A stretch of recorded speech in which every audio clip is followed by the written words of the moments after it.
쾅! 현관문이 열리며 양복 입은 남자 둘이 들이닥쳤습니다. 박태식, 태식의 멱살이 잡혔어요. 거친 소나기에 목이 조여왔습니다.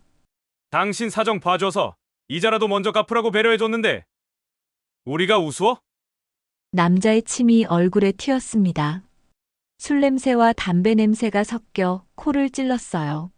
처자식 보는 앞에서 더 험한 꼴 당하기 싫으면 이번 달 안으로 100만 원 구해와. 남자가 태식의 멱살을 뿌리쳤습니다. 태식은 중심을 잃고 바닥에 엉덩방아를 찧으며 넘어졌어요. 쾅! 현관문이 닫혔습니다. 안방에서 하윤이 울음을 터뜨렸어요. 태식은 바닥에 주저앉은 채 떨리는 손을 바라봤습니다. 5천만 원에 이자만 100만 원씩. 정숙이 달려와 태식의 팔을 잡았습니다. 여보, 손 다쳤어요? 태식은 대답 없이 일어나 마당으로 나갔어요. 담배를 입에 물고 라이터를 켰습니다. 손이 떨려 불꽃이 흔들렸어요. 무너진 비닐하우스가 눈에 들어왔습니다. 철골이 꺾이고 비닐이 찢어진 채 눈 속에 파묻혀 있었죠. 지난 가을 친구가 울며 매달렸던 그날이 떠올랐어요. 태식아, 석 달만 버티면 사업 대박 난다. 제발 도장만 찍어줘. 20년 친구였습니다. 망설이지 않고 도장을 찍었죠. 하지만 2달 뒤 친구는 증발했습니다. 핸드폰이 울렸어요. 태식은 화면을 보지도 않고 전원을 껐습니다. 오늘만 30통이 넘었어요. 아빠, 뒤에서 하윤의 목소리가 들렸습니다. 태식은 돌아보지 않았어요. 실내화요. 실내화. 다리 커져서 신으면 발가락이 아파요. 근데 선생님이 실내화 구겨 신지 말래요. 5천 원이면 돼요. 태식의 목구멍이 막혔습니다. 5,000원. 지갑 속엔 500원짜리 동전 3개가 전부였어요. 나중에. 태식의 목소리가 쉬었습니다. 하윤은 대답 없이 안으로 들어갔어요. 작은 발걸음 소리가 멀어지고 방문이 닫혔습니다. 태식은 담배를 깊게 빨아들였습니다. 연기가 폐를 채우고 숨이 막혔어요. 창밖으로 눈은 계속 내렸습니다. 안으로 들어가자 정숙이 쌀통을 들여다보고 있었습니다. 바닥이 훤히 보이는 쌀통을 한참 바라보더니 한숨을 쉬었어요. 여보, 쌀이 이틀치밖에 안 남았어요. 생활비 좀. 돈. 나도 돈만 있으면 다 해주고 말고. 태식이 소리쳤습니다. 정숙의 손이 쌀통 뚜껑 위에서 멈췄어요. 아무 말 없이 뚜껑을 덮었습니다. 입술을 깨물며 눈물을 참는 게 보였죠. 방에서 하윤의 흐느낌이 새어나왔습니다. 태식은 다시 담배를 입에 물었습니다. 손이 떨려 라이터를 3번이나 켰다 껐다 반복했어요. 겨우 불을 붙이고 연기를 내뿜었습니다. 내 인생은 왜 이렇게 막혔을까? 외투를 걸치고 나가려는데 정숙이 물었습니다. 어디 가세요? 금방 올게. 술 드시러 가시는 거죠? 돈도 없으면서요? 태식은 대답하지 않았습니다. 신발을 신고 문을 열었어요. 차가운 바람이 얼굴을 때렸지만 그냥 걸었습니다. 눈을 헤치고 마을 식당을 향해 걸었죠. 술이라도 마셔야 견딜 수 있어. 발걸음마다 눈이 빠지고 차가운 바람이 옷깃을 파고들었습니다. 하지만 태식은 멈추지 않았어요. 그냥 걸었습니다. 10분쯤 걸었을까요? 식당 불빛이 보였습니다. 낡은 간판에 마을 식당이라고 쓰여 있었어요. 유리창 너머로 사람들의 그림자가 보였고 웃음소리가 새어나왔습니다. 태식은 문고리를 잡았습니다. 차가운 쇠가 손바닥을 얼렸어요. 문을 열었습니다. 따뜻한 공기가 얼굴을 감싸는 순간 태식은 잠시 눈을 감았습니다. 밖은 눈보라였지만 식당 안은 후끈했어요. 김이 서린 유리창 너머로 눈이 쌓여가고 있었죠. 태식아, 이장 박춘섭의 목소리가 들렸습니다. 태식은 고개를 들었어요. 이장이 손짓하며 말했습니다. 여기 와서 같이 마셔. 혼자 뭐하러 앉아? 괜찮습니다, 이장님. 아이고, 괜찮긴. 어서 와. 태식은 어쩔 수 없이 이장 테이블로 갔습니다. 김 씨, 이 씨, 최 씨가 자리를 비켜주며 앉으라고 했어요. 테이블엔 빈 소주병이 여러 개 널려 있었고 안주 접시도 어지럽게 놓여 있었습니다. 소주 한 병 더요. 이장이 큰 소리로 주문했습니다. 주인 아줌마가 소주병을 갖다 놓았어요. 김 씨가 태식 잔에 술을 따르며 말했습니다. 태식 씨, 비닐하우스 무너진 거 봤어요. 완전히 망가졌던데 정말 안 됐어요.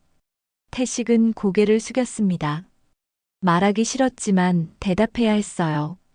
폭설에 철골이 못 버텼습니다. 올해 농사는 다 날린 거네요. 힘드시겠어요. 이 씨가 안타까운 표정으로 말했습니다. 최 씨가 거들며 물었어요. 재난지원금 신청해 봤어요? 요즘 폭설 피해 보상 잘 나온다던데요.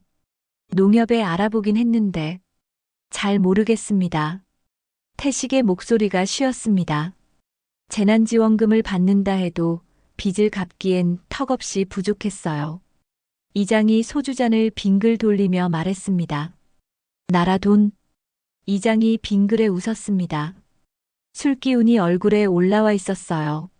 눈이 충혈되어 있었죠. 하하, 나도 곧 나라 돈 받는다. 그것도 어마어마하게. 순간 테이블이 조용해졌습니다. 김 씨가 눈을 반짝이며 물었어요. 무슨 돈이요? 이장은 잠시 멈칫했습니다. 술에 취해 말실수를 한 거였죠. 하지만 이미 늦었어요. 이 씨가 몸을 앞으로 기울이며 말했습니다. 이장님, 뭔가 있으시네요? 말씀해 보세요. 우리끼리잖아요. 아니야, 그냥. 헛소리야.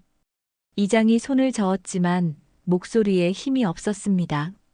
최 씨가 소주를 따르며 말했어요. 이장님, 좋은 일 있으시면 나눠야죠. 말씀해 보세요. 이장은 술잔을 받아 단숨에 들이켰습니다. 한참을 망설이더니 주위를 둘러보고 목소리를 낮췄어요. 얼마 전에 죽은 박영감 알지? 아, 마을 뒷산에 혼자 살던 그 할아버지요? 김 씨가 고개를 끄덕였습니다. 이장은 다시 한번 주위를 살피고 나서 말했어요. 그 양반 땅으로 도로가 난다더라. 태식의 손이 멈췄습니다. 도로. 귀를 쫑긋 세웠어요. 도로요? 어디로요? 마을 뒤에서 국도까지 연결되는 도로래. 근데 박영감이 무연고거든. 자식도 없고 친척도 없고. 그럼 그 땅은 어떻게 돼요? 이 씨가 다급하게 물었습니다. 이장의 입꼬리가 올라갔어요. 내 앞으로 돌려놨지. 뭐라고요? 김 씨가 놀라며 소리쳤습니다. 이장이 쉿하고 손가락을 입에 갖다 댔어요. 조용히 해. 목소리 낮추라고. 그럼 불법이잖아요. 최 씨가 낮은 목소리로 말했습니다. 이장은 비웃으며 담배를 꺼내 입에 물었어요. 라이터를 켜고 연기를 깊게 들이마셨습니다. 어허. 이 사람들. 참 순진하네. 내가 누구야? 이미 깨끗하게 다 처리했어. 그래도 계장이 서류 위조하고 명의도 넘기고 다 끝났다고. 자식도 없는 늙은이 땅인데 누가 뭐라 하겠어? 이장의 목소리에는 자신감이 묻어났습니다. 30년 넘게 마을을 쥐락펴락한 권력자의 여유였죠. 보상금은 얼마나 돼요? 김 씨의 눈이 반짝였습니다. 이장은 술잔을 빙글 돌리며 말했어요. 땅이 5,000평쯤 되는데 평당 50만 원씩만 쳐도 25억이야. 25억? 테이블 위에 모든 사람들이 숨을 죽였습니다. 태식의 심장이 쿵쿵 뛰기 시작했어요. 25억. 상상도 못할 돈이었습니다.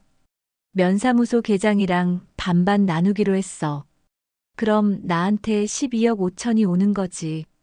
이장이 빙그레 웃으며 말했습니다. 하지만 김 씨가 소주잔을 내려놓으며 말했어요. 이장님, 이제 반반은 안 되는 거 아닙니까? 무슨 소리야? 이장의 표정이 굳었습니다. 이 씨가 거들며 말했어요. 우리도 다 들었잖아요. 우리가 여기서 들었으니까 우리도 한몫해야죠. 너희들, 입 다물어주는 게 공짜인 줄 아세요? 말 한마디면 이장님도 끝이잖아요. 최 씨가 비웃듯 말했습니다. 이장은 이를 악물었어요. 담배 연기를 깊게 들이마시고 내뱉었습니다. 얼마를 원하는데? 공평하게 나눠야죠. 계장이랑 이장님, 우리 셋. 5명이면 5분의 1씩이네요. 김 씨가 손가락으로 숫자를 세며 말했습니다. 순간 태식의 입이 열렸습니다. 저도 들었습니다. 테이블이 조용해졌어요. 모두가 태식을 쳐다봤습니다. 태식은 떨리는 목소리로 말했어요. 5분의 1이 아니라 6분의 1로 나눠야죠. 이장의 얼굴이 굳었습니다. 차갑고 살벌한 눈빛으로 태식을 노려봤어요. 담배를 물고 있던 입에서 연기가 새어나왔습니다. 젠장. 이놈의 주둥이가 죽일 놈이지. 이장이 담배 연기를 내뿜으며 잔을 탁 내려놓았습니다. 술이 튀어 테이블에 얼룩을 만들었어요. 그래 좋아. 6명이서 나누자. 내일 조 계장한테 따로 얘기하마. 태식의 손이 떨렸습니다. 이장의 눈빛이 섬뜩했지만 가슴 속에서는 뜨거운 무언가가 폭발하고 있었어요. 나도 끼게 됐다. 믿기지 않았습니다. 방금 내가 뭘 한 거지? 입을 열었다는 게, 그 말을 했다는 게 믿기지 않았어요. 하지만 후회는 없었습니다. 6분의 1이면 얼마나 될까? 불법인 걸 알았습니다. 나쁜 짓인 것도 알았어요. 하지만 지금 태식에게는 그런 게 중요하지 않았습니다. 5천만 원 빚 무너진 비닐하우스, 하윤의 실내화, 정숙의 쌀통. 모든 게 해결될 수 있었으니까요.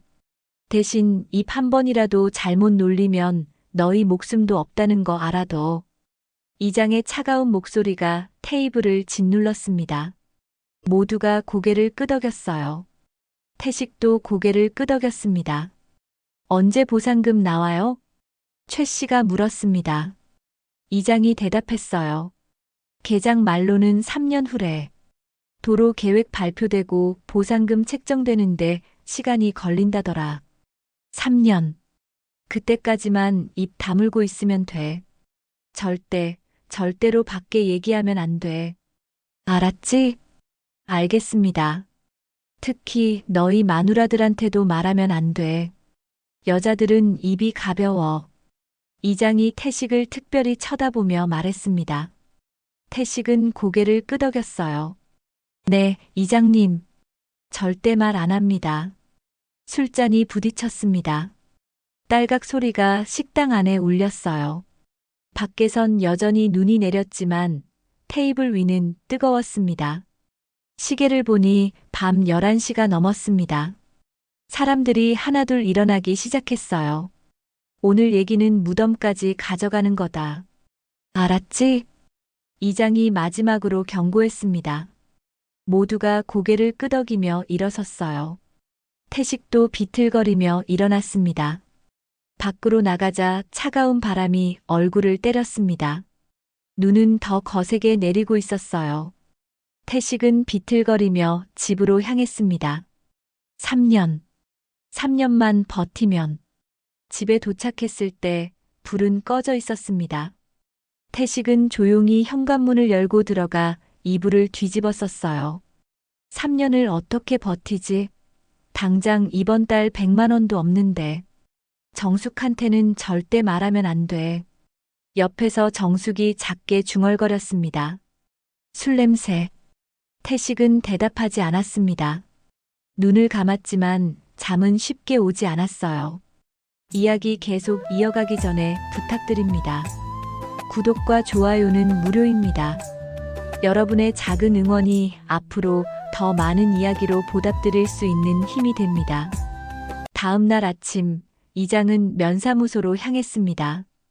계장을 만나야 했어요. 어젯밤 실수가 머릿속을 떠나지 않았습니다. 면사무소 뒷문으로 들어가 계장 사무실 문을 두드렸어요.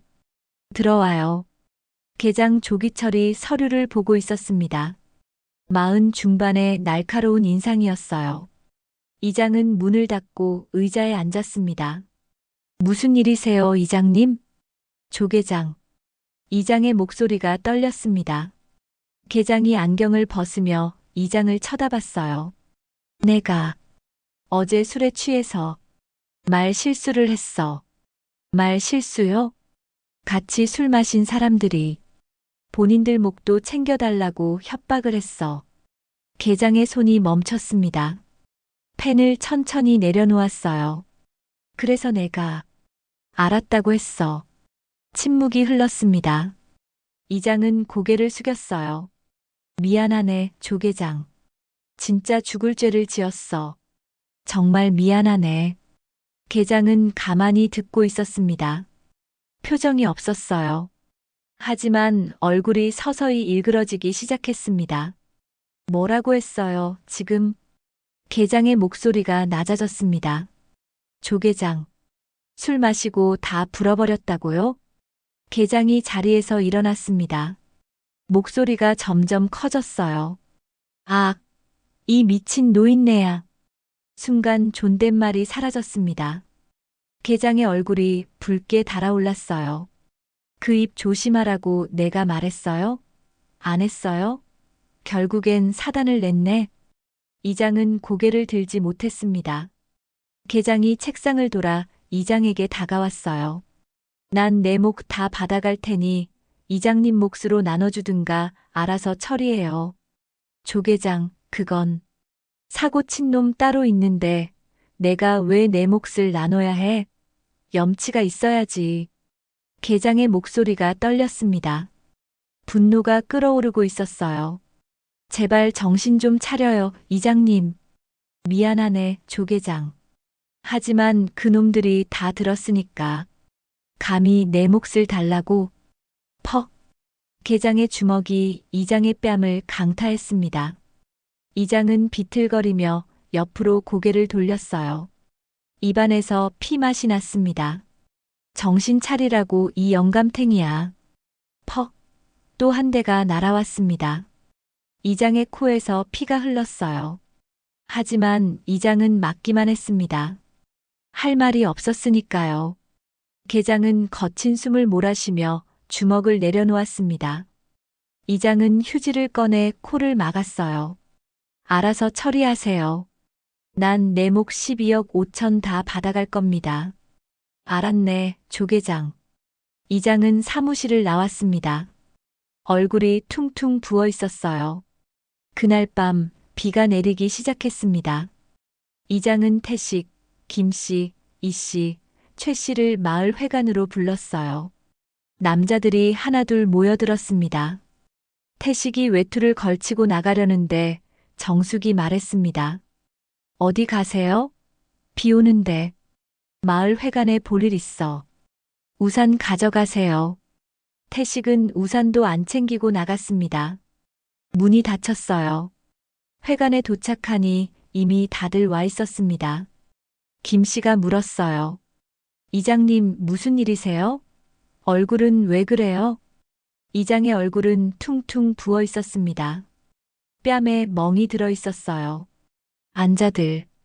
이장의 목소리가 무겁게 가라앉았습니다. 모두가 자리에 앉았어요.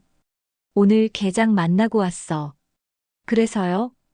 계장이 본인 몫은 포기 못한다고. 순간 테이블이 술렁였습니다. 최 씨가 소리쳤어요. 뭐라고요? 그럼 우리는요? 내 몫인 12억 5천을 5명이서 나눠야지. 말도 안 돼. 김 씨가 주먹으로 테이블을 쳤습니다. 얼굴이 붉게 달아올랐어요. 그 조계장이 지금 서류 위조해줬다고 혼자 꿀꺽할 셈인 건가? 그러게 말입니다. 이 씨가 거들었습니다. 우리가 입만 뻥긋하면 쇠고랑 차는 건 일도 아닌데.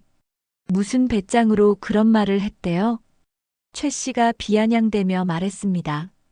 이렇게 나오면 우리도 가만히는 못 있지.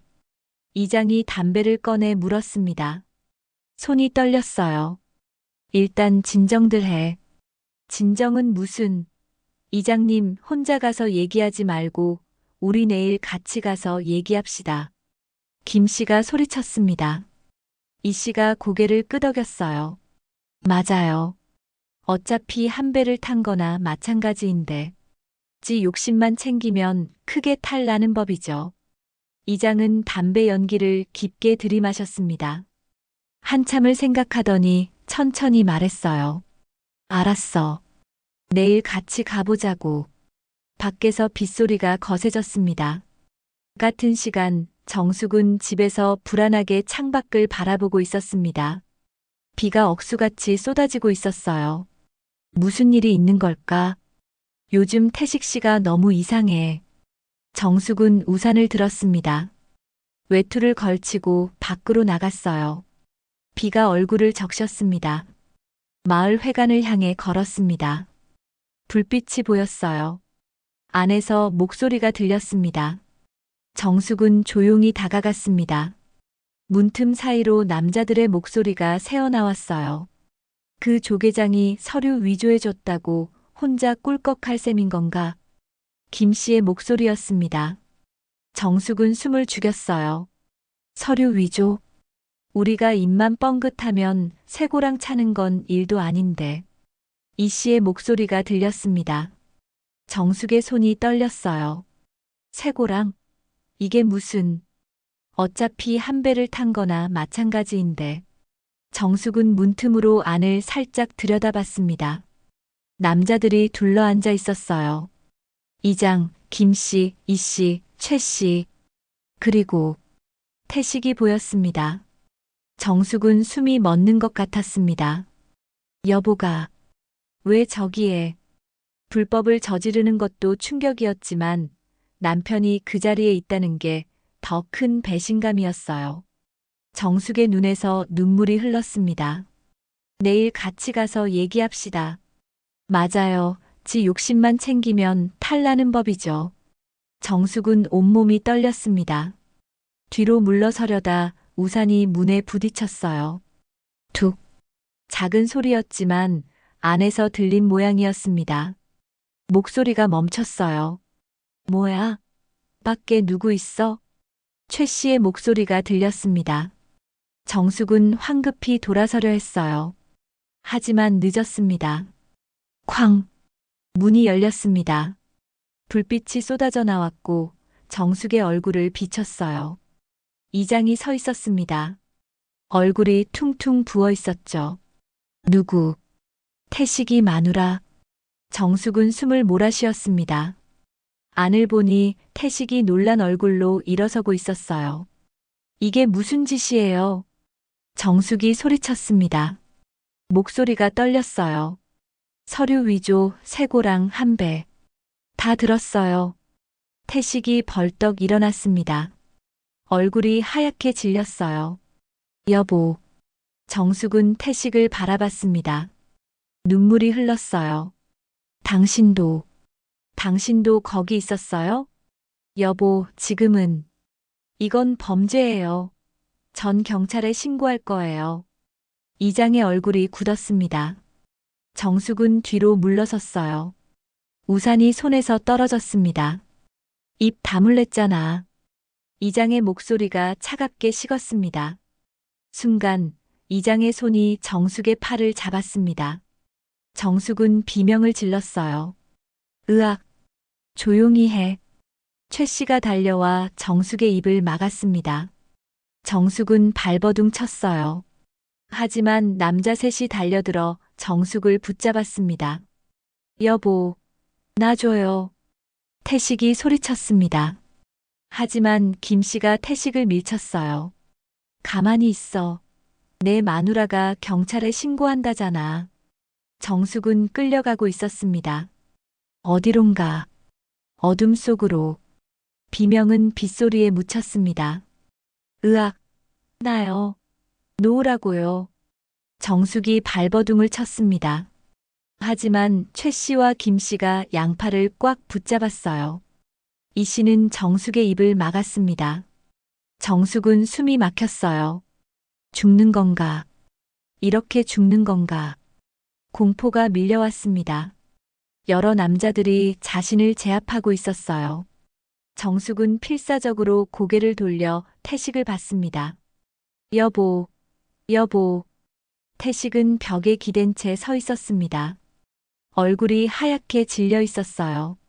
하지만 움직이지 않았습니다. 그냥 서 있기만 했죠.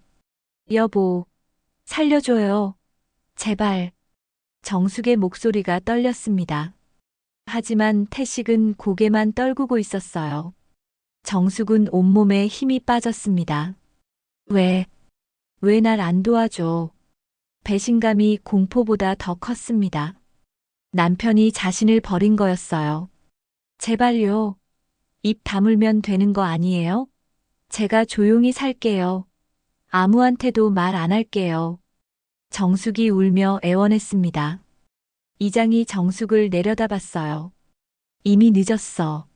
넌 너무 많이 들었어. 제발요. 경찰에도 안 갈게요. 그냥 집에 가서 조용히 살게요. 믿을 수 없어. 이장의 목소리가 차갑게 식었습니다. 지금 너 하나 때문에 우리 5명이 불안에 떨어야 해. 3년을 그렇게 살 순 없어. 그럼 어떡하라는 거예요?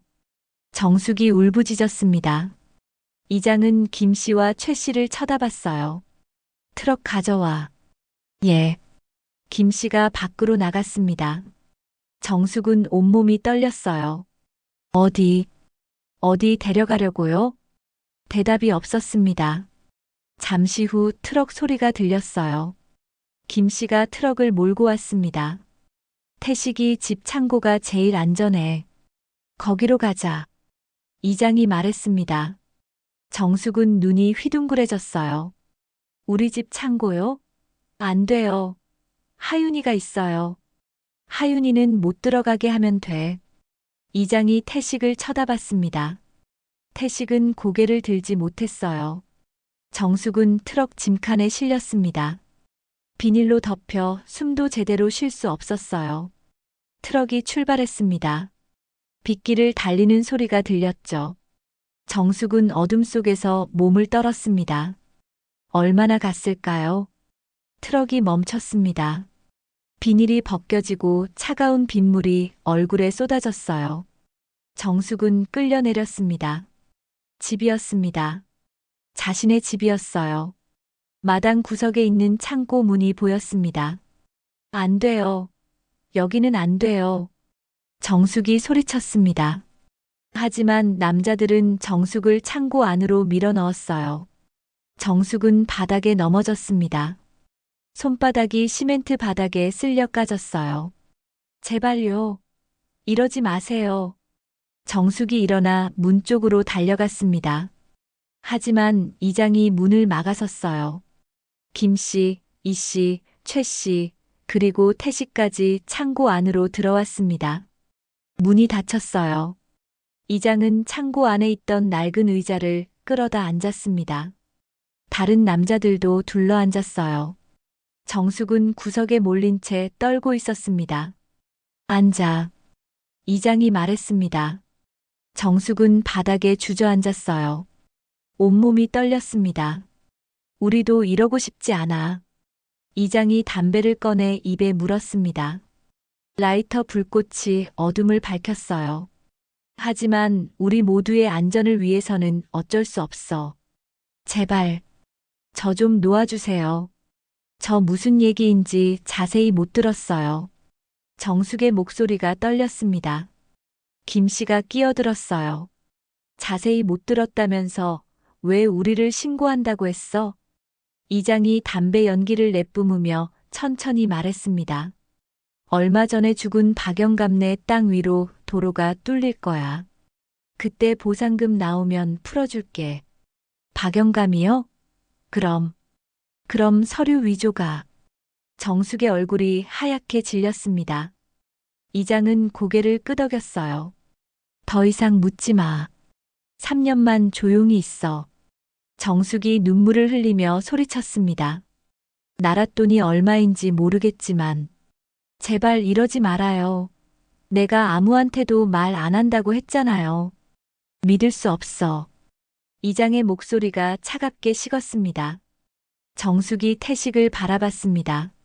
여보, 우리 하윤이 엄마 없는 아이 만들 거예요? 아무리 억만금을 준다 해도 이건 아니에요. 태식은 고개를 숙인 채 눈을 감았습니다. 정숙의 목소리가 떨렸어요. 돈에 눈이 멀어서. 돈 때문에 멀쩡한 사람을 가둔다고요? 범죄. 어차피 눈먼 나랏돈이야. 박영감은 자식도 없었어. 누가 손해보는 것도 아니고. 최 씨가 말했습니다. 정숙은 눈물을 흘렸어요. 그래도 이건 잘못된 거예요. 이장이 담배 연기를 내뿜으며 말했습니다. 그래, 자네가 이렇게 말을 하니 우리가 어쩔 수 없이 자네를 가둘 수밖에 없는 거야. 이장이 자리에서 일어나며 정숙을 내려다봤습니다. 행여 여기 있다고 소리라도 질렀다간 태식이랑 하윤이 안전은 책임 못 져. 내 말 무슨 말인지 알아들었을 거라고 생각한다. 정숙은 온몸이 얼어붙었습니다. 남자들이 하나둘 창고 밖으로 나갔습니다. 태식이 마지막으로 나가려는데 정숙이 불렀어요. 여보. 태식은 멈춰 섰습니다. 뒤돌아보지 않고 말했어요. 하윤 엄마. 미안해.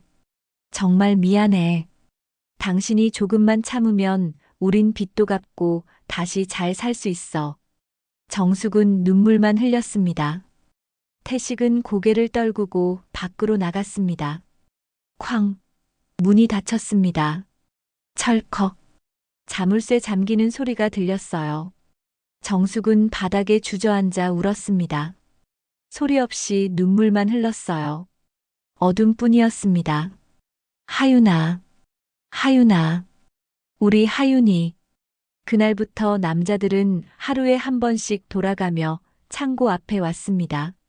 정수가 허튼 생각하지 말고 그냥 얌전히 있어. 소리내면 태식이도 하윤이도 끝이야. 우리가 태식이도 감시하고 있어. 태식이마저 없으면 하윤이는 어떻게 될까? 정숙은 창고 안에서 벽에 기대앉아 그 말들을 들었습니다. 입술을 깨물며 눈물만 흘렸어요. 일주일이 지났습니다. 태식은 매일 새벽 하윤이 일어나기 전에 창고 문을 열었습니다. 밥과 물을 넣어주고 재빨리 문을 잠갔어요. 정숙과 눈도 마주치지 않았습니다. 태식은 술로 하루를 버텼습니다. 창고 앞을 지날 때마다 발걸음이 무거웠어요. 거실 창문도 커튼으로 가렸습니다. 보고 싶지 않았어요. 어느 날 밤 하윤이 물었습니다. 아빠, 엄마 어디 갔어? 엄마한테 전화하고 싶어. 태식은 하윤을 안아 올렸습니다.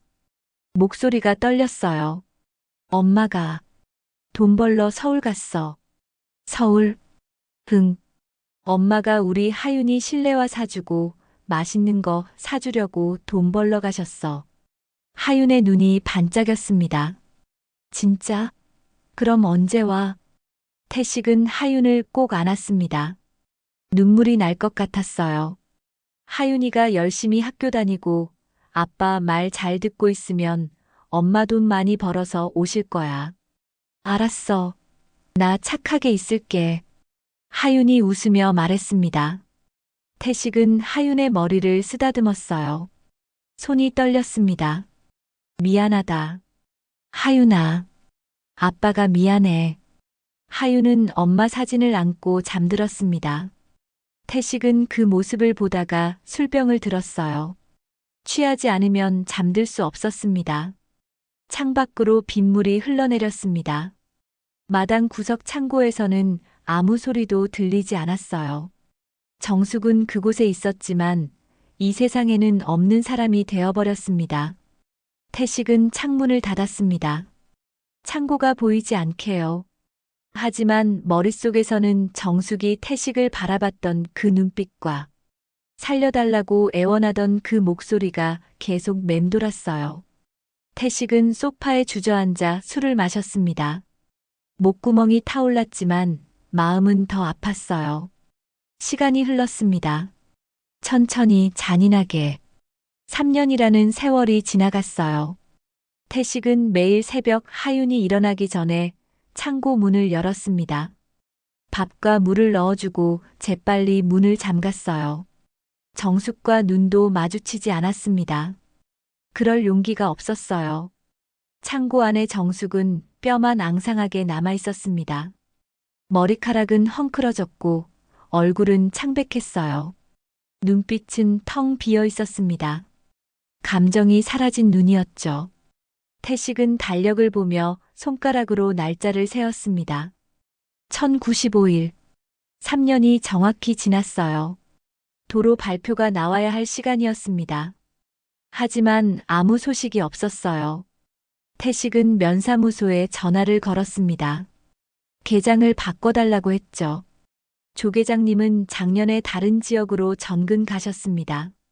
전근요? 어디로요?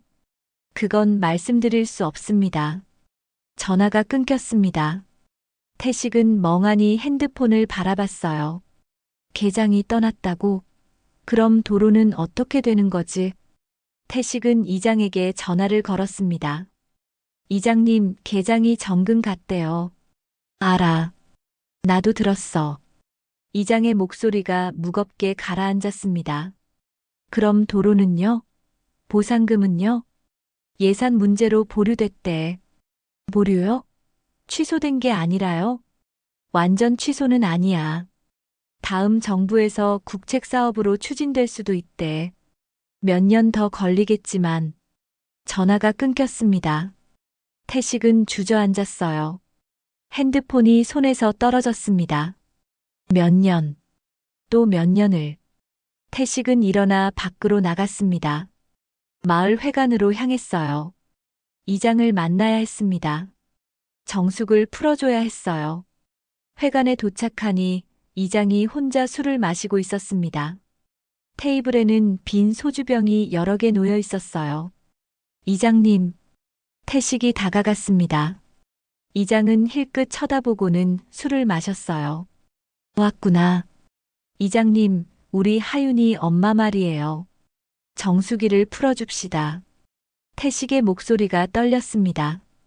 이장은 술잔을 내려놓았어요. 무슨 소리야? 3년이 지났잖습니까? 이제 풀어줘야죠. 미쳤어? 이장이 비웃었습니다. 태식은 무릎을 꿇었어요. 제발 부탁드립니다. 이건 사람이 할 짓이 아닙니다. 일어나. 우리 하윤이는 3년 동안 엄마 얼굴도 못 봤어요. 제가 입단속 철저히 할게요. 제발. 태식의 눈에서 눈물이 흘렀습니다. 이장은 담배를 꺼내 입에 물었어요. 순진한 소리 하지 마. 이장님, 지금 풀어주면 어떻게 돼? 정숙이가 경찰 가면 우리 다 끝이야. 안 갑니다. 제가 책임지고. 그때 문이 열렸습니다. 김 씨, 이 씨, 최 씨가 들어왔어요. 술 냄새를 풍기며 테이블에 앉았습니다. 왜 이래? 무슨 일이야? 김 씨가 물었습니다. 이장이 턱으로 태식을 가리켰어요. 정숙이 풀어달래. 뭐? 최 씨가 벌떡 일어났습니다. 태식을 노려보며 다가왔어요. 너 미쳤어? 제발요. 3년이나 지났잖습니까? 퍽. 최 씨의 주먹이 태식의 뺨을 강타했습니다. 태식은 바닥에 넘어졌어요. 입에서 피가 흘렀습니다. 아직도 정신 못 차렸네. 이 씨가 다가와 태식을 발로 찼습니다. 태식은 몸을 웅크렸어요. 너도 감금되고 싶지 않으면 입 닫고 살아. 김 씨가 소리쳤습니다.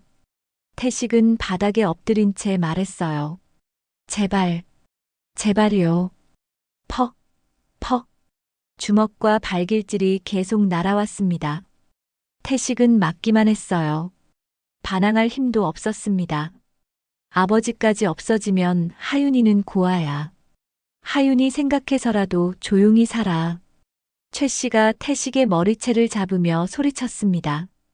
태식의 코와 입에서 피가 흘렀어요. 이장이 담배를 피우며 천천히 말했습니다. 지금은 아니어도 여긴 결국 도로가 뚫릴 거야. 다음 정부에서 국책 사업으로 추진될 수도 있어. 기다려봐. 몇 년을 더 기다리라는 겁니까? 태식의 목소리가 떨렸습니다. 이장은 담배 연기를 내뿜었어요. 그건 나도 몰라. 하지만 지금 풀어주는 건 절대 안 돼. 이장님, 돌아가. 그리고 다시는 이런 소리 하지 마. 다음엔 내가 창고로 들어가. 태식은 비틀거리며 일어났습니다. 온몸이 아팠어요. 얼굴은 피투성이었습니다. 밖으로 나와 집으로 향했습니다. 발걸음이 무거웠어요. 몸도 아팠지만 마음이 더 아팠습니다. 집에 도착했습니다. 마당 구석 창고가 보였어요. 태식은 창고 앞으로 갔습니다. 녹슨 자물쇠를 만졌어요. 정수가. 태식의 목소리가 떨렸습니다. 들려? 나야. 안에서 아무 소리도 들리지 않았습니다. 태식은 문에 이마를 기댔어요. 미안해. 정말 미안해. 조금만 더 기다려. 곧 끝나. 눈물이 흘렀습니다. 하지만 태식도 알고 있었습니다. 그게 거짓말이라는 것을요. 창고 안에서 정숙은 벽에 기대 앉아 있었습니다. 태식의 목소리가 들렸지만 대답하지 않았어요. 미동도 하지 않았습니다. 그저 벽만 바라봤어요. 3년 동안 매일 들었던 말이었습니다. 조금만 더 기다려. 곧 끝나. 하지만 아무것도 끝나지 않았어요. 시간만 흘렀을 뿐이었습니다. 태식은 창고 앞에서 한참을 서 있었습니다. 그리고 천천히 돌아섰어요. 집 안으로 들어갔습니다. 거실에서 하윤이 숙제를 하고 있었습니다. 11살이 된 하윤은 많이 자랐어요. 하윤이는 어느 순간부터 엄마 없는 삶에 익숙해졌습니다. 서울에서 언제 오냐는 질문도, 엄마를 찾는 목소리도 사라졌어요. 태식을 보고 하윤이 깜짝 놀랐습니다. 아빠, 얼굴이 왜 그래? 넘어졌어. 괜찮아. 태식은 화장실로 갔습니다. 거울을 봤어요. 얼굴은 피투성이었고 눈가가 퉁퉁 부어 있었습니다. 물로 얼굴을 씻었습니다. 붉은 물이 세면대로 흘러내렸어요. 태식은 거울 속 자신을 바라봤습니다. 나는 뭐지? 나는 대체 뭐하는 인간이지? 술병을 들었습니다. 단숨에 반병을 비웠어요. 목구멍이 타올랐지만 마음은 더 아팠습니다. 밤이 깊어갔습니다. 하윤은 잠들었고 집은 조용했어요. 태식은 창밖을 바라봤습니다. 창고가 보였어요. 저 안에 정숙이 있었습니다. 3년 동안, 1095일 동안 저 좁은 공간에 갇혀 있었어요. 태식은 술을 마셨습니다. 계속 마셨어요. 취하지 않으면 견딜 수 없었습니다. 태식은 소파에 쓰러졌습니다. 술병을 안고 눈을 감았어요. 어둠이 밀려왔습니다. 그날 이후 태식은 다시 일어서지 못했습니다. 3년 동안은 버텼어요. 새벽부터 밤까지 일했습니다. 무너진 비닐하우스를 다시 세워 토마토를 키우고 밭에서 배추와 고추를 길렀어요. 3년만 참으면 보상금이 나온다. 그 말 하나로 견뎠습니다. 빚 이자를 갚았고 하윤을 먹이고 입혔어요. 매일 새벽 창고에 밥을 넣어주는 것도 빠뜨리지 않았습니다. 하지만 희망이 사라지자 모든 게 무너졌습니다. 아침에 일어나도 밭으로 나가지 않았어요.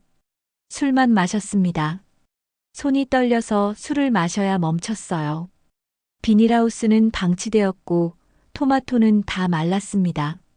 밭은 잡초로 뒤덮였어요. 3년 동안 열심히 갚던 빚도 멈췄습니다. 아빠, 아침 먹어요. 11살이 된 하윤이가 밥상을 차렸습니다. 하윤이가 밥을 하기 시작한 지 벌써 몇 달이었어요.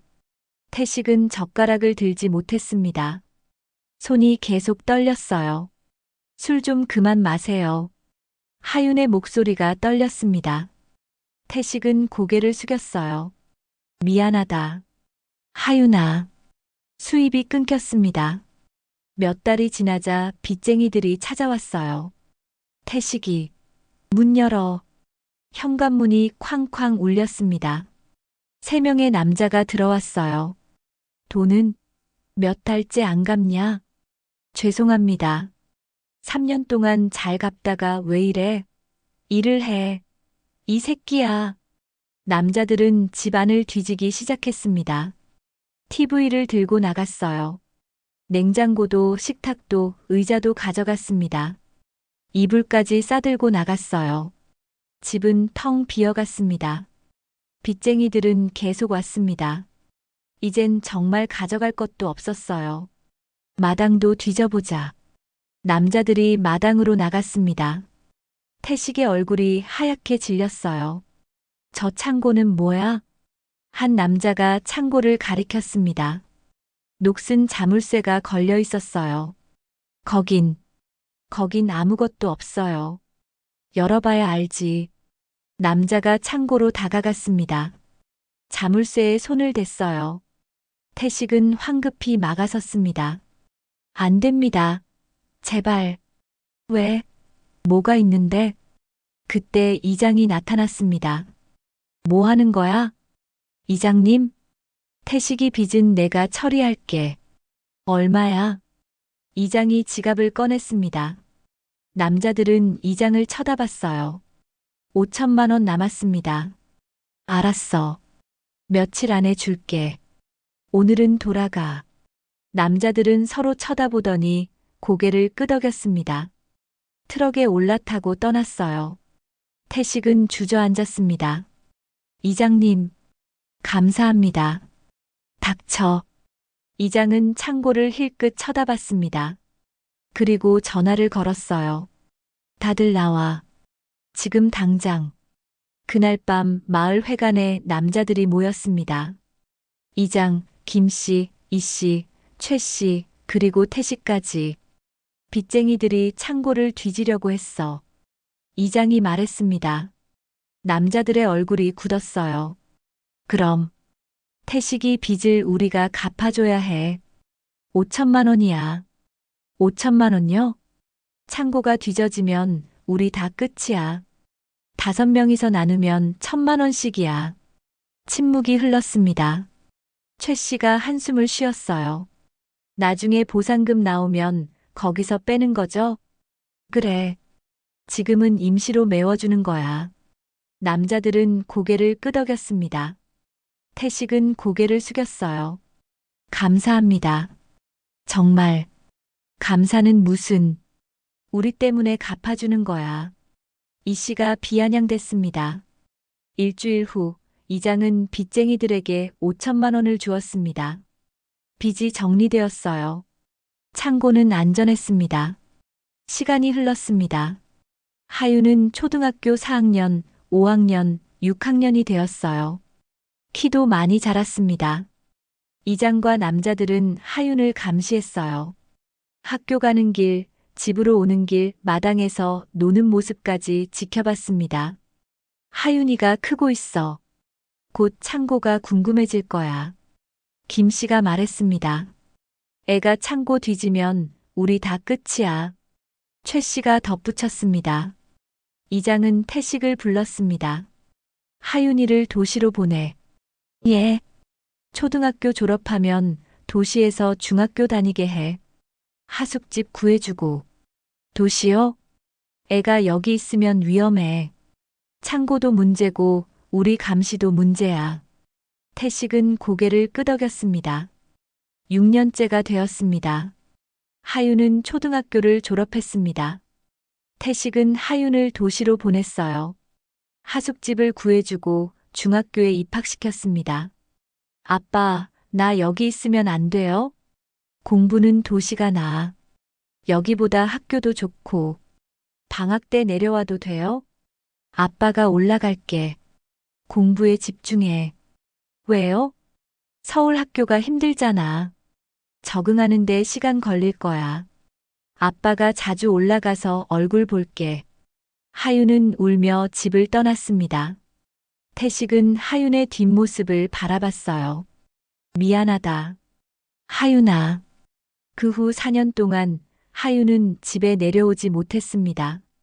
방학마다 내려오고 싶다고 했지만 태식은 막았어요. 공부에 집중해. 아버지가 올라갈게. 태식은 한 달에 한 번씩 도시로 올라갔습니다. 하윤을 만나 밥을 먹이고 용돈을 주고 다시 내려왔어요. 집은 더 망가졌습니다. 지붕은 새고 벽은 금이 갔어요. 마당은 잡초로 뒤덮였습니다. 태식은 술로 하루를 버텼어요. 태식의 머리에는 흰머리가 늘었고 얼굴에는 주름이 깊어졌습니다. 몸은 비쩍 말랐어요. 간이 망가져 얼굴은 누렇게 떴습니다. 매일 새벽 창고로 갔습니다. 문을 열고 밥과 물을 넣어줬어요. 악취가 코를 찔렀습니다. 창고 안의 정숙은 뼈만 앙상하게 남아있었어요. 머리카락은 길게 자라 얼굴을 덮었고 눈빛은 텅 비어 있었습니다. 미안해. 대답은 없었습니다. 10년. 3650일이 지났습니다. 하윤은 고등학교 3학년이 되어 있었습니다. 수능을 마쳤어요. 방학을 맞아 오랜만에 집으로 내려왔습니다. 아버지, 대학 가면 더 바빠서 못 올 것 같아요. 아버지 얼굴 보고 싶어서 왔어요. 그래. 고맙다. 하윤이 현관문을 열었습니다. 텅 빈 집이었어요. 거실에는 낡은 소파 하나만 있었습니다. 아버지, 집이 왜 이래요? 그게 고장나서. 하윤은 한숨을 쉬었어요. 4년 만에 본 집이 너무 지저분했습니다. 방학 동안 여기 머물면서 집 청소 좀 해야겠어요. 며칠이 지났습니다. 하윤은 집을 청소했어요. 마당의 잡초도 뽑았습니다. 그러다 창고를 발견했어요. 녹슨 자물쇠가 걸려 있었습니다. 이상한 냄새가 났어요. 어느 날 저녁 하윤이 말했습니다. 아버지, 내일 저 창고 청소할게요. 태식이 젓가락을 떨어뜨렸습니다. 안 돼. 왜요? 절대 안 돼. 거긴 위험해. 태식이 소리쳤습니다. 하윤은 아버지를 바라봤어요. 뭐가 위험한데요? 제발. 거긴 건드리지 마. 태식의 눈에서 눈물이 흘렸습니다. 하윤은 아버지를 물끄러미 바라봤어요. 뭔가 이상했습니다. 그날 밤 하윤은 잠을 이룰 수 없었습니다. 아버지의 반응이 계속 머릿속을 맴돌았어요. 창고 얘기만 나오면 눈물을 흘리고 소리를 지르고 제발 건드리지 말라고 애원했습니다. 뭔가 숨기고 있었어요. 저 창고에 뭐가 있는 거지? 다음 날 아침 태식은 일찍 나갔습니다. 마을 어귀로 산책을 간다고 했어요. 하윤은 혼자 집에 남았습니다. 창문으로 창고가 보였어요. 녹슨 자물쇠, 낡은 문, 그리고 묘한 냄새. 하윤은 자리에서 일어났습니다. 한 번만 가까이 가보자. 마당으로 나갔습니다. 창고를 향해 천천히 걸어갔어요. 가까이 다가갈수록 냄새가 강해졌습니다. 쉰내 같은, 곰팡이 같은, 뭔가 썩은 듯한 냄새였어요. 하윤은 창고 문 앞에 섰습니다. 귀를 기울였어요. 안에서 소리가 들렸습니다. 작은 신음 같은 소리였어요. 하윤은 숨을 멈췄습니다. 다시 들렸습니다. 분명 사람 소리였어요. 거기, 누구 있어요? 하윤이 문을 두드렸습니다. 안에서 움직이는 소리가 들렸어요. 누구세요? 왜 거기 계세요? 하윤의 목소리가 떨렸습니다. 심장이 빠르게 뛰었어요. 윤, 희미한 목소리가 들렸습니다. 여자 목소리였어요. 쉰 목소리, 떨리는 목소리. 하윤은 온몸이 얼어붙었습니다. 이 목소리, 어디서 들어봤는데. 하윤아 엄마야. 순간 하윤의 손에서 힘이 빠졌습니다. 다리가 후들거렸어요. 엄마, 예요? 하윤의 목소리가 떨렸습니다. 하윤아 엄마 여기 있어. 정숙의 목소리는 거의 들리지 않을 만큼 작았습니다. 10년 동안 제대로 말하지 못했던 목소리였어요. 엄마. 하윤이 문을 두드렸습니다. 자물쇠를 흔들었어요. 하지만 열리지 않았습니다. 왜 거기 있어요? 엄마. 대답해요. 하윤아. 미안해. 정숙의 목소리가 끊겼습니다. 하윤은 문에 귀를 대고 울었어요. 엄마. 그때 뒤에서 소리가 들렸습니다. 하윤아. 태식이었습니다. 황급히 달려와 하윤을 잡아당겼어요. 거기서 뭐해? 아버지. 엄마가 저기 있어요.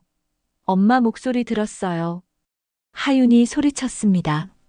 태식의 얼굴이 하얗게 질렸어요. 무슨 소리야? 엄마는 서울에. 거짓말하지 마세요. 엄마 목소리 들었어요. 엄마가 저기 갇혀 있어요. 하윤이 울며 소리쳤습니다. 태식은 하윤을 집 안으로 끌고 들어갔어요. 진정해.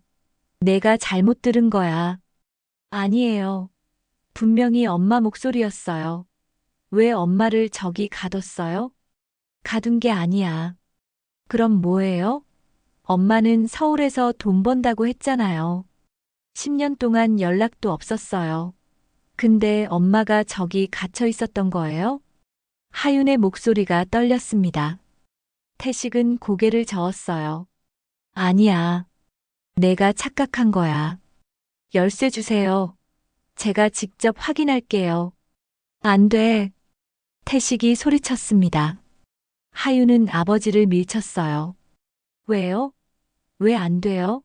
엄마가 아니면 누가 있는데요? 아무도 없어. 태식의 목소리가 떨렸습니다.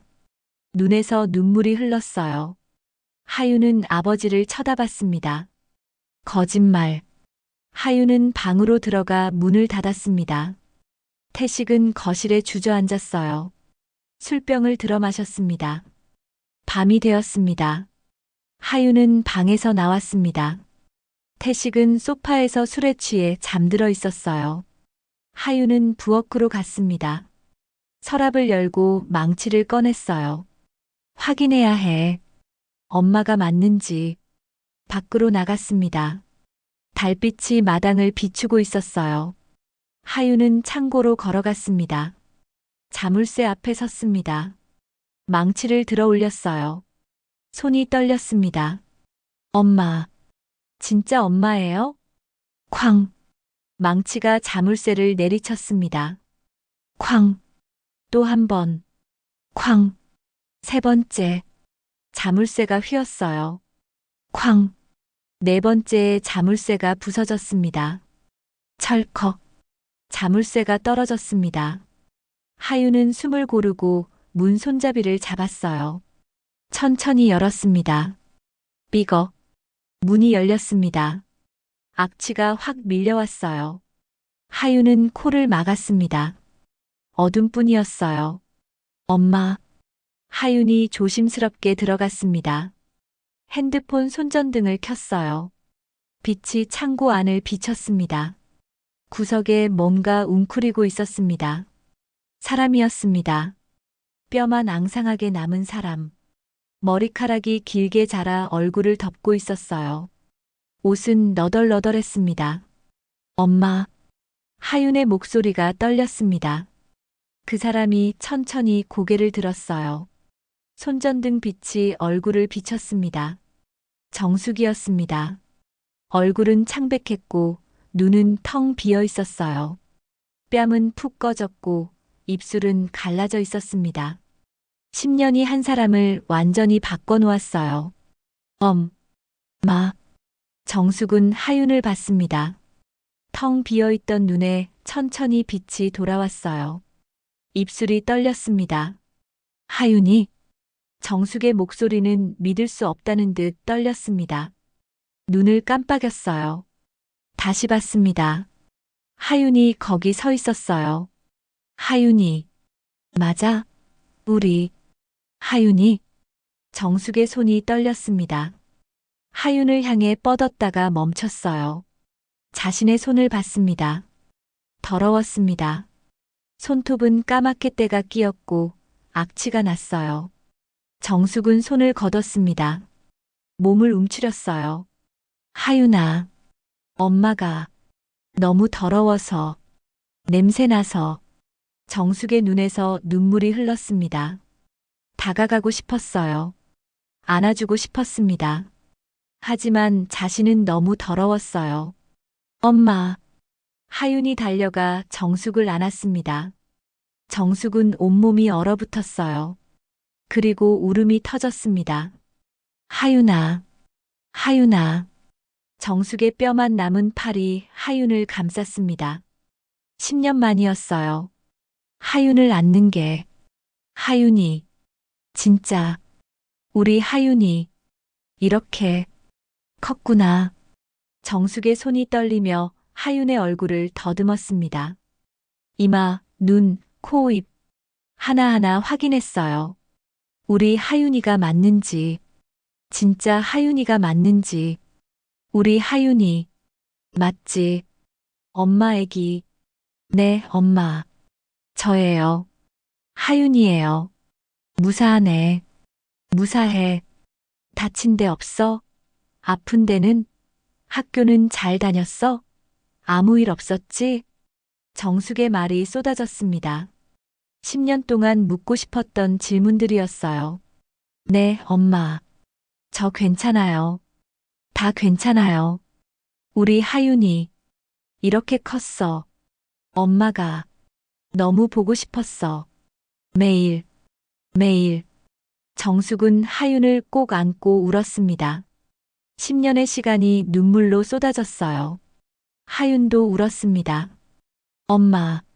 왜 여기 있었어요? 미안해. 엄마가. 미안해. 우리 하윤이. 일어나세요. 나가요. 여기서 나가요. 하윤이 정숙을 일으켰습니다. 정숙은 비틀거렸어요. 10년 동안 제대로 걷지 못했습니다. 다리에 힘이 없었어요. 하윤이 정숙을 부축했습니다. 천천히 창고 밖으로 나왔습니다. 달빛이 두 사람을 비췄어요. 정숙은 밤하늘을 올려다봤습니다. 10년 만에 보는 하늘이었어요. 별이 빛나고 있었습니다. 하윤아. 하늘이야. 별이야. 정숙이 울었습니다. 하윤도 울었어요. 그때 집에서 불이 켜졌습니다. 태식이 나왔어요. 창고를 봤습니다. 열린 문, 부서진 자물쇠, 그리고 밖으로 나온 정숙과 하윤. 수가. 태식의 목소리가 떨렸습니다. 10년. 3650일. 그 긴 시간이 끝났습니다. 정숙의 텅 비어있던 눈에 분노가 타올랐습니다. 당신이 날. 정숙의 목소리는 쉬어 있었지만 분노로 떨렸어요. 하윤이 정숙을 부축하며 태식을 노려봤습니다. 아버지가 엄마를 가뒀어요? 하윤아. 그게. 왜요? 왜 그랬어요? 하윤의 목소리가 커졌습니다. 태식은 고개를 숙였어요. 미안하다. 하윤아, 경찰 불러. 정숙이 떨리는 목소리로 말했습니다. 하윤이 핸드폰을 꺼냈어요. 112를 눌렀습니다. 태식이 황급히 다가왔습니다. 안 돼. 하윤아. 왜요? 범죄잖아요. 핸드폰이 연결되었습니다. 여보세요, 112입니다. 신고할 게 있어요. 우리 엄마가 창고에 감금당했어요. 하윤이 주소를 말했습니다. 태식은 주저앉아 울었어요. 30분 후 경찰차 사이렌이 마을을 울렸습니다. 경찰 2명이 내렸습니다. 정숙을 보고 얼굴이 굳었어요. 뼈만 남은 몸, 헝클어진 머리. 얼마나 오래 감금당했습니까? 경찰이 물었습니다. 하윤이 대답했어요. 모르겠어요. 제가 어렸을 때 엄마가 서울로 돈 벌러 갔다고 했거든요. 설마, 그때부터였어요? 하윤이 태식을 돌아봤습니다. 아버지, 설마 엄마 가두고 서울로 돈 벌러 갔다고 거짓말 했던 거예요? 태식은 고개를 숙인 채 대답하지 못했습니다. 그때 이장이 나타났습니다. 김 씨, 이 씨, 최 씨가 따라왔어요. 마을 소동을 듣고 달려온 것이었습니다. 창고를 보고 얼굴이 하얗게 질렸습니다. 정숙이 이장을 봤습니다. 저 사람들, 이장, 김 씨, 이 씨, 최 씨, 다 알고 있었어요. 저를 가두라고 협박했어요. 무슨 개소리야. 이장이 소리쳤습니다. 10년씩이나 갇혀 있었으면 정신 나갔을 거 아냐. 헛소리 하는 거야. 경찰이 즉시 반응했습니다. 잠깐만요. 10년? 누가 10년이라고 했습니까? 이장의 얼굴이 굳었습니다. 아직 아무도 정확한 기간을 말하지 않았는데 당신은 어떻게 10년인 줄 알았죠? 그게 저기 공범이 아니고서는 알 수 없는 정보네요. 경찰이 무전기를 꺼냈습니다. 이장은 뒤로 물러섰어요. 도망쳐. 이장이 소리쳤습니다. 김 씨, 이 씨, 최 씨가 함께 뛰기 시작했어요. 경찰이 뒤를 쫓았습니다. 멈춰. 서. 추가 경찰차가 도착했습니다. 골목으로 도망친 최 씨가 먼저 붙잡혔어요. 밭으로 달아난 김 씨와 이 씨도 곧 체포되었습니다. 이장은 마을 끝까지 달렸지만 결국 경찰에게 둘러싸였어요. 손들어. 꼼짝 마. 이장은 무릎을 꿇었습니다. 수갑이 채워졌어요. 4명 모두 경찰차에 실렸습니다. 태식도 수갑이 채워졌어요. 구급차가 도착했습니다. 정숙을 들것에 실었어요. 하윤이 같이 탔습니다. 엄마, 이제 괜찮아요. 다 끝났어요. 정숙은 10년 만에 미소 지었습니다. 눈물이 흘렀어요. 6개월이 흘렀습니다. 그동안 정숙은 병원에서 치료를 받았습니다. 몸도 마음도 천천히 회복되고 있었어요. 하윤은 정시로 심리학과에 합격했습니다. 대학에 입학해 열심히 학교를 다녔어요. 경찰은 철저히 수사했습니다. 창고에서 증거를 수집했고 마을 사람들을 조사했어요. 조계장도 체포되어 별도로 재판을 받았습니다. 그리고 재판이 열렸습니다. 법정에 사람들이 모였습니다. 피고인석에는 태식, 이장, 김 씨, 이 씨, 최 씨가 앉아 있었어요. 죄수복을 입고 고개를 숙이고 있었습니다. 검사가 일어섰습니다. 피고인 이장 박춘섭은 고 박영감의 토지를 본인 명의로 사문서 위조했습니다. 면사무소 계장 조기철과 공모했습니다. 하지만 재판부 도로는 예산 보류로 착공조차 되지 않았습니다. 확정도 안 된 허황된 정보로 범죄를 저질렀습니다. 그리고 피고인 박태식은 이를 알게 된 아내를 10년간 불법 감금했습니다. 피고인 박춘섭, 김철수, 이민호, 최성수는 이를 공모하고 피해자와 피고인 박태식을 협박했습니다.